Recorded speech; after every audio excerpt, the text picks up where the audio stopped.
Nakakainis na hapdi sa balikat, paninigas ng batok at matigas na likod. Ang mga ehersisyong ito ay nag-aalis ng tensyon sa itaas na bahagi ng katawan at agad mong mararamdaman ang ginhawa. Saan galing ang sakit at di magandang pakiramdam na ito? Dahil sobrang limitado ang galaw natin, lalo na sa itaas na bahagi ng katawan, napakasimple lang nito. Kadalasan, ang mga kamay natin ay nasa harap at mababa, hindi sa likod o taas. Oo, dati gusto kong abutin ang mansanas sa puno sa likod, pero ngayon kinukuha na lang natin ito diretso sa refrigerator.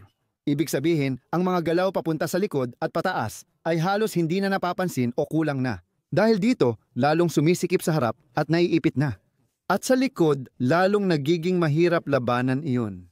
Kaya kapag umuupo ako at gusto kong umupo ng medyo tuwid, sobrang napapagod ang mga kalamnan sa likod kaya umiinit o parang nasusunog.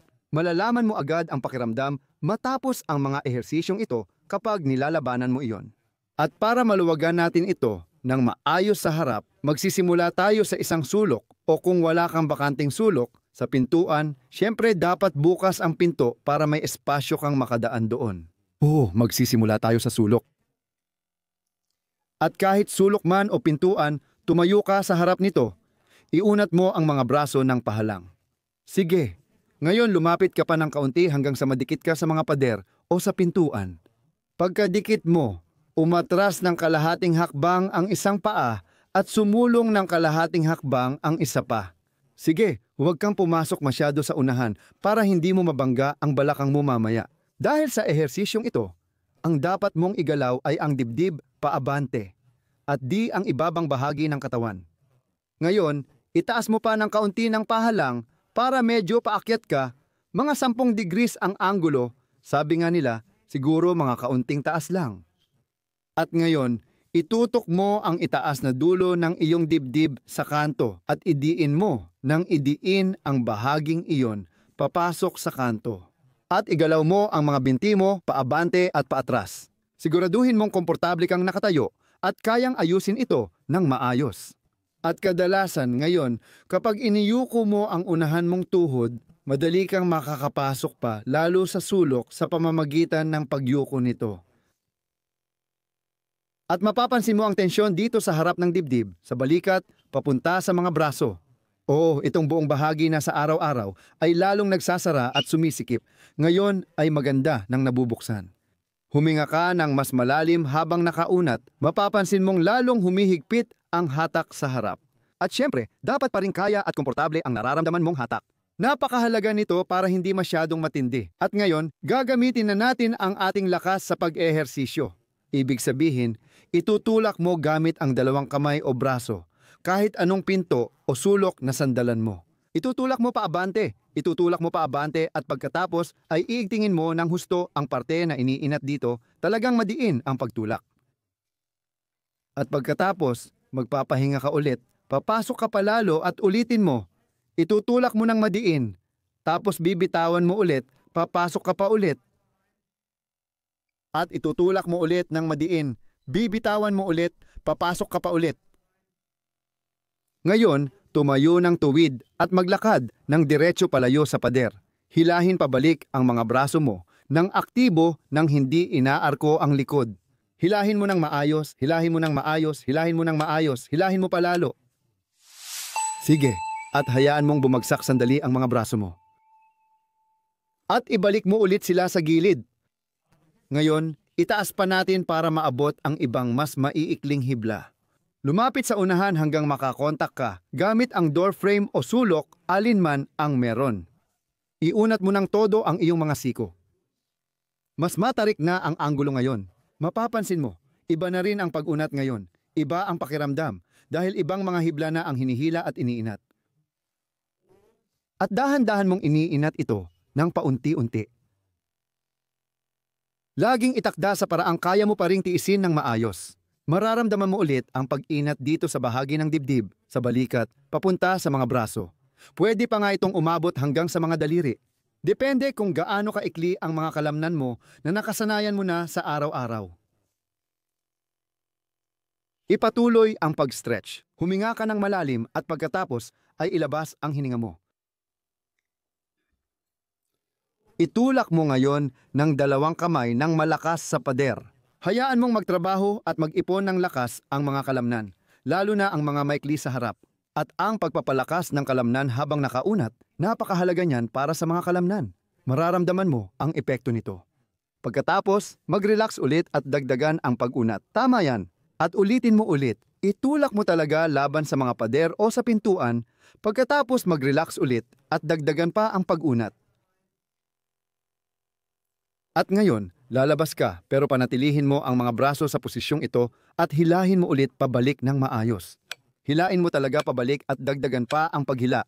At dagdagan pa ng kaunti, hilain pa at dagdagan pa ng kaunti. Hayaan mong bumaba ulit ang mga braso mo.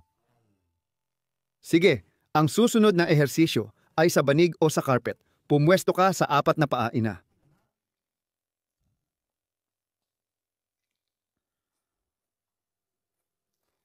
Ganon. Ngayon, ang mga hita ay mananatiling tuwid pataas.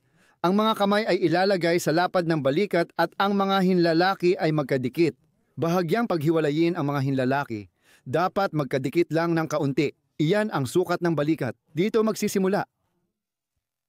Dapat manatiling tuwid pataas ang mga hita at kailangan mong magkaroon ng espasyo para makalusot ang iyong dibdib. Ibig sabihin, lakad pa tayo ng konti paabante hanggang dito. At ngayon, napapansin mo, ngayon pwede ka nang sumisid. Dapat tuwid na tuwid ang mga siko. Dapat tuwid na tuwid ang mga siko. At ulit, ang itaas na dulo ng breastbone ay lumulubog pababa at pwede mo ring hilahin ang sarili mo paatras na parang gusto ng breastbone mo na pumunta sa mga tuhod mo. Mapapansin mong mas nabubuksan ang anggulo ng balikat. Sa totoo lang, subukan mo ang aming app at pumasok ka doon. Meron kang eksaktong mga tagubilin, lahat ng detalye kasama ang paghahati ng oras at iba pa. At ipagpatuloy mo pa ang pag-unat, sumisid ka pababa. Opo. Kung di mo kayang gawin ng kasing lalim ni Ina dahil flexible siya, huwag mag-alala kahit saan ka magunat. Bawat sentimetro na nakakamit mo, mas magiging komportable ka, mas magiging komportable ka. Oo, tuloy-tuloy lang sa pagpasok. Ngayon, dito rin natin gagawin ang ehersisyo. Itulak mo ang mga kamay mo laban sa sahig. Itulak ng pinakamalakas na kaya mo. Talagang malakas. Mas malakas pa. Itulak, mas malakas pa. Mag-relax ka at magpatuloy sa pag-unat. Siguraduhin mong tuwid na tuwid ang mga siko mo. Napakahalaga nito. Ulitin natin. Itulak ulit ang mga kamay mo pababa sa sahig. Idiin mo. Mag-relax, tuloy lang, pasok pa. At ulitin natin, itulak mo ulit pababa sa sahig, ayan, mag-relax, tapos pasok ka ulit, ayan. At ngayon, tumayo ka at pumunta sa tuhod, itaas mo ang mga braso mo ng diretso pataas, ayan, huwag kang mag-arch ng likod. Ulitin natin ng aktibo. Ngayon, hilahin mo pa pataas at paatras, pataas, paatras. Talagang magsikap ka. Ito na ulit yung ehersisyo na nagbabalanse ng galaw ng mga kaso-kasuan. Hilahin mo ng tama, ina. Hilahin mo ng tama at mag-relax ulit. Sige, susunod na ehersisyo. Huling ehersisyo. Humiga ka ng nakadapa at damhin mong mabuti ang pagdikit ng iyong tadyang sa banig. Dama mo muna sa sarili mo ang tadyang. Oh, di ba? Kaya mo rin yan. Oh, at ngayon, ganito ang gagawin mo. Itutulak mo ang iyong katawan pataas gamit ang iyong itaas na katawan, pero hanggang dito lang. Tulad ng kung paano nananatiling nakadikit pa rin sa sahig ang tadyang mo. Kailangan mong maramdaman sa sarili mo kung paano yon, kung nakakabit pa rin ba ang tadyang mo sa sahig.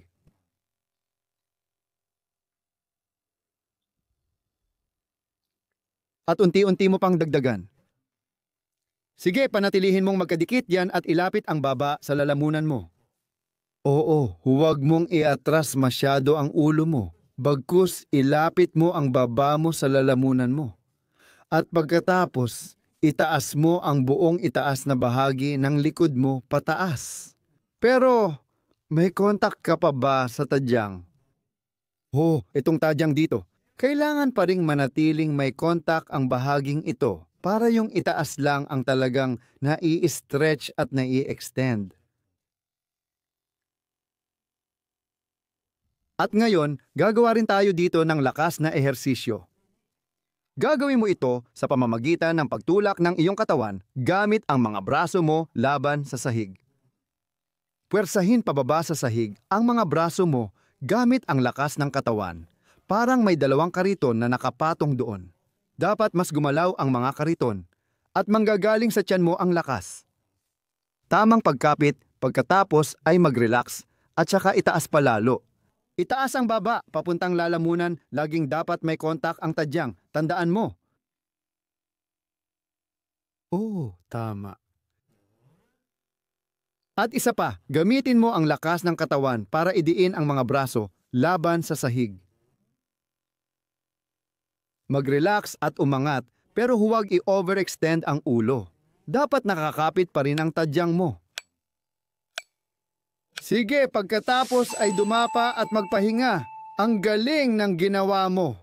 Ngayon, pakinggan ang sarili. Kumusta ang itaas ng likod, balikat, batok at gulugod mo? Pakinggan ang sarili at huwag mahiyang magkomento. Sa Sabado, magpapatuloy tayo. Abangan at excited din ako makita ka.